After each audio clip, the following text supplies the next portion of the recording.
Surprenante, improbable, décapante. Une animatrice hors norme, aussi percutante que l'actualité. Karima Brique. C'est le moment de la discussion économique avec Sylvain Larocque. On va parler temps dur pour les microbrasseries, pour certaines microbrasseries. Et il y en a une qui ferme ses portes. C'est pas la première. Bonjour Sylvain. Bonjour Karima. Ben oui, parlons-en donc mauvaises nouvelles dans l'industrie de la microbrasserie. Et tu voulais nous parler donc de cette entreprise là, qui est obligée de fermer ses portes. Oui, la microbrasserie Champ Libre de la Montérégie qui était ouverte depuis 2018 et qui malheureusement ferme ses portes. Une décision crève-cœur selon les actionnaires de l'entreprise et on le comprend. Souvent, c'est un rêve et c'est un rêve devenu réalité pour ces entrepreneurs-là. C'est une passion leur entreprise et tout ça. Donc, de devoir fermer, c'est vraiment très triste. Mais tu sais, quand tu regardes les chiffres, les ventes étaient en baisse de 40% l'année passée. Malheureusement, la décision était inévitable. On doit se rendre à l'évidence à un moment donné, puis il n'y a pas assez d'argent qui rentre pour maintenir les activités. Mais ça s'ajoute à une longue liste déjà, malheureusement. J'ai recensé, là, c'est non scientifique, mais depuis l'année passée, là, j'en ai 1, 2, 3, 4, 5, 6, 7, 8 microbrasseries qui ont fermé au Québec. Il y en a quand même plus de 200, donc il faut relativiser. Mais il y a clairement une tendance. Là. Il y a eu beaucoup de microbrasseries qui avaient ouvert avant la pandémie. Les gens ont bu beaucoup pendant la pandémie parce que c'était la seule chose qu'on pouvait faire à peu près à la maison. Puis on se payait des petits luxes comme ça. On s'achetait des canettes un peu plus chères à l'épicerie. Et là, malheureusement, avec la pandémie et surtout l'inflation qui est arrivée, comme on le sait, dans les 2-3 dernières années, les gens voulaient continuer à boire, comme disait justement un des entrepreneurs de Champ Libre. Et si on veut continuer à boire, on va vers des produits moins chers. Souvent, malheureusement, c'est des produits de grands brasseurs comme Molson et tout ça, Labatt. Donc, c'est très, très dur. Franchement, c'est triste de voir ça. Et c'était des entreprises qui étaient souvent implantées dans des régions, dans des petites villes au Québec. Donc, c'était des lieux de rencontre, c'était des lieux d'activité économique pour ces régions-là. Et là, ça ferme. Donc, c'est tout à refaire finalement. Mais effectivement, donc, c'est très mauvaise nouvelle là, pour cette microbrasserie. On parle de la question de l'inflation aussi, mais on peut se poser la question, est-ce qu'il n'y a pas eu une espèce d'engouement à un moment donné, une espèce d'effet de mode? Donc, il y a eu plusieurs aussi entreprises qui sont arrivées sur ce marché en particulier. Est-ce qu'on a assisté aussi à une forme de saturation, peut-être? Ça fait peut-être partie des hypothèses par rapport à tout ça. Il y a des goûts qui se sont développés aussi. Je voyais, par exemple, dans l'industrie viticole, il y a de plus en plus de gens, d'entrepreneurs en viticulture là, qui décident d'aller vers des vins même sans alcool. Il y a un marché pour ça. Ouais. Donc, on voit que ça bouge aussi dans cette industrie-là.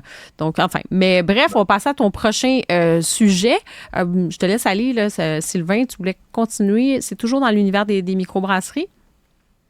Non, c'est ça. Effectivement, les produits sans alcool, ça, c'est une tendance qu'on voit de plus en plus. Puis je pense que malheureusement, les microbrasseries ont eu du mal à suivre là-dessus parce que c'est pas la même technique de fabrication. Tout à fait. Et, beaucoup de gens maintenant, même la SAQ fait de la pub pour les produits sans alcool. Donc peut-être que là-dessus, faut suivre le marché. Hein. Et, mais il y en avait beaucoup de microbrasseries. Ça a été un engouement, comme tu le dis. Puis là, je pense qu'on a un petit retour à la normale. Il y en a qui vont fermer. Je pense qu'il va y avoir une consolidation dans le marché. Ça ne va pas disparaître complètement. Non, complètement, oui. Il va y avoir un ménage qui va se faire. Là. Et maintenant, parlons des coiffeurs, des salons de coiffure. Et la question qui se pose, est-ce que votre coiffeur paie toutes ses taxes? Ça, c'est un article intéressant dans le Journal de Montréal aujourd'hui. Oui, en fait, c'est un article que j'ai publié samedi, mais qui a suscité quand même pas mal de réactions. Puis hier, on n'a pas pu en parler à cause de la Et vous allez le retrouver aujourd'hui, là, sans problème. Ah oui, en ligne, il est facile à trouver. Donc, la coiffure à 2 vitesses. Et moi, ce sujet-là m'est venu quand je suis allé chez mon coiffeur, puis j'ai vu que son tiroir était ouvert, puis il mettait son argent comptant là. Tu peux seulement payer comptant, pas de facture, pas de carte. Donc, honnêtement, comment Revenu Québec peut-il savoir combien d'argent ce coiffeur-là? Je ne le nommerai pas, là, mais Mais je veux dire, c'est vraiment comme dans l'ancien temps. Et là, j'ai fouillé un peu cette question-là et effectivement, il y a des règles qui rendent le truc assez flou. Et la règle la plus contraignante ou la plus bizarre là-dedans, c'est que quand un coiffeur est travailleur autonome et qui fait moins de 30 000 de revenus, il n'a pas à facturer la TPS et la TVQ. Mais toi, comme client, comment tu sais combien ton coiffeur fait par année et est-ce qu'il devrait ou non te facturer la TVQ et la TPS? Et est-ce que, rendu au mois de septembre, quand il arrive à 30 000 de revenus, tout à coup, il va te facturer la TPS, la TVQ? Donc, cette espèce de flou-là qui fait que je pense que beaucoup de gens dans l'industrie en profitent et ne chargent jamais les taxes et vont déclarer seulement 30 000 de revenus au gouvernement pour pas avoir à charger les taxes. Et Revenu Québec me dit qu'ils font plus de vérifications qu'avant, ils vont chercher plus d'argent qu'avant, mais on s'entend sur le nombre de coiffeurs au Québec. Je pense pas que Revenu Québec est une grosse menace.